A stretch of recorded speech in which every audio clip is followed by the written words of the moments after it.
আসসালামু আলাইকুম viewers, welcome back to my channel cook room. আজকে আপনাদের জন্য নতুন একটা রেসিপি নিয়ে হাজির হয়ে গেলাম। সেটা হচ্ছে পামকিন নুডলস রেসিপি। নুডলসের কথা বললেই সর্বপ্রথম আমাদের চোখের সামনে ভেসে ওঠে ঠিক এরকম নুডলস। কিন্তু পামকিন নুডলস দেখতে এরকম একটু চ্যাপ্টা হয় এবং এটার টেস্টটাও নর্মাল নুডলস থেকে ভিন্ন হয়। আর বাচ্চাদের টিফিনে কিংবা স্ন্যাক্সে দেওয়ার মতো এটা কিন্তু একটা পারফেক্ট রেসিপি। তো আর কথা না বাড়িয়ে চলুন মূল রেসিপিতে চলে যাওয়া যাক। তো রেসিপিতে চলে যাই। নুডলস রান্নার জন্য আমি এখানে নিয়েছি পামকিন নুডলস। এটা যে কোনো সুপার মার্কেটে গেলেই আপনারা পেয়ে যাবেন। এটার বাজার মূল্য 200 টাকা। পামকিন নুডলস রান্নার জন্য আমি এখানে নিয়েছি 1 কাপ পরিমাণ বোনলেস চিকেন। চিকেনটা আমি এভাবে কেটে নিয়েছি।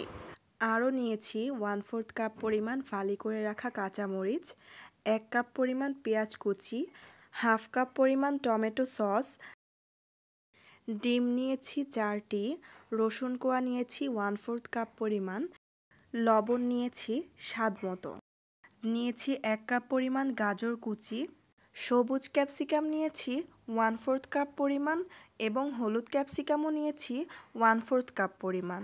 আপনারা চাইলে যে কোনো এক প্রকার ক্যাপসিকাম দিয়েও রান্না করতে পারেন। এবার চলে আসি মূল প্রসেসে। এর জন্য চুলায় একটি প্যান বসিয়ে দিয়েছি। এবার এতে পরিমাণ মতো পানি দিয়ে তার মধ্যে 1 টেবিল চামচ পরিমাণ লবণ দিয়ে দিয়েছি। এবার এর মধ্যে দিয়ে দিচ্ছি 1 টেবিল চামচ পরিমাণ রান্নার রেগুলার তেল। এতে করে হবে কি নুডলসটা ঝরঝরে হবে। এবার এর মধ্যে পামকিন নুডলস দিয়ে দিব। আমি আজকে এখানে 450 গ্রাম পরিমাণ পামকিন নুডলস রান্না করব, অর্থাৎ প্যাকেটের পুরোটাই আমি রান্না করব। এই নুডলসের প্যাকেটে সাধারণত এই নুডলসগুলো গোল গোল করে প্যাচ করে রাখা থাকে। আমার প্যাকেটে মোট 6টা প্যাচ ছিল।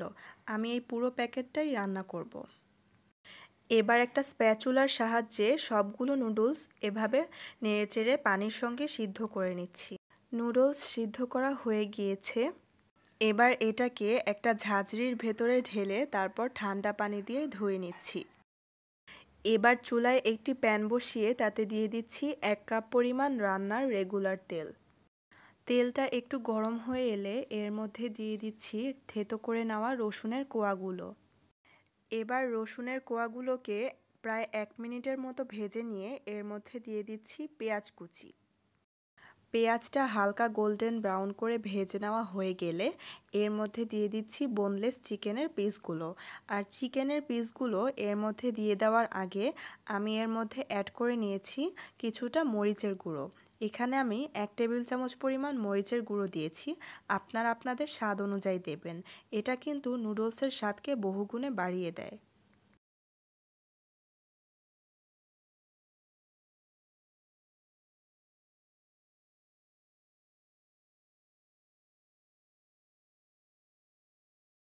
এবার প্রায় 3 মিনিটের মতো চিকেনের পিসগুলো পেঁয়াজের সঙ্গে ভেজে নিয়ে তার মধ্যে দিয়ে দিচ্ছি 1 টেবিল চামচ পরিমাণ লবণ। আরও দিয়ে দিচ্ছি 1 টেবিল চামচ পরিমাণ গোলমরিচের গুঁড়ো। এবার দিয়ে দিচ্ছি কেটে রাখা কাঁচা মরিচ, দিয়ে দিচ্ছি টমেটো সস।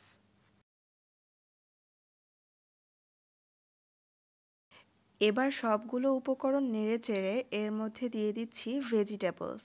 এর মধ্যে একটু লবণ ছিটিয়ে দিচ্ছি যাতে ক্যাপসিকামের মধ্যে ভালোভাবে লবণ ঢোকে।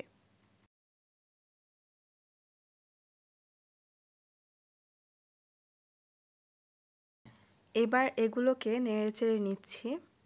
ভালোভাবে নেড়েচেড়ে নেওয়ার পর এর মধ্যে দিয়ে দিচ্ছি পানি ঝরিয়ে রাখা নুডলসগুলো।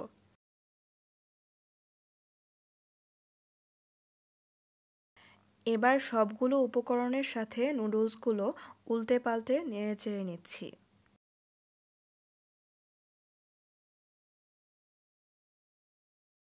ভালোভাবে নেড়েচেড়ে মিশিয়ে নেওয়ার পর এর মধ্যে দিয়ে দিচ্ছি গাজর কুচি।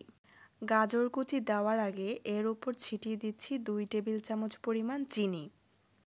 এরপর সার্ভিংয়ের সুবিধার্থে এর ওপর গাজর ছিটিয়ে দিচ্ছি। গাজরের ব্যাপারটা কিন্তু পুরোপুরি অপশনাল, তবে এটা যদি বাচ্চাদের স্ন্যাক্সের জন্য রান্না করেন তাহলে কিন্তু গাজর দিতে পারেন, কারণ গাজর কিন্তু বাচ্চারা পছন্দ করে।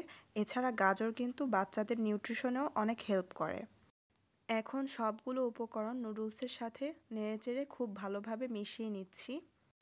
তো তৈরি হয়ে গেল ভীষণ মজাদার স্ন্যাক্স পামকিন নুডলস। এই নুডলস রান্না করা কিন্তু মোটেই ঝামেলার না, তবে এটার স্বাদ কিন্তু নর্মাল নুডলসের থেকে অনেক বেশি। তো চাইলেই কিন্তু এটা আপনারা বাসায় ট্রাই করে দেখতে পারেন। আর কেমন লাগলো তা আমার কুকরুম চ্যানেলের কমেন্ট বক্সে অবশ্যই জানাবেন। আমার চ্যানেলটাকে লাইক, কমেন্ট, শেয়ার অ্যান্ড সাবস্ক্রাইবের মাধ্যমে উৎসাহিত করবেন। আর যারা অলরেডি সাবস্ক্রাইব করে ফেলেছেন তাদেরকে অসংখ্য ধন্যবাদ। তো এই প্রত্যাশায় আজকের এই ভিডিওটি শেষ করছি। দেখা হবে ভিন্ন কোনো দিনে নতুন কোনো এক রেসিপি নিয়ে। আল্লাহ হাফেজ।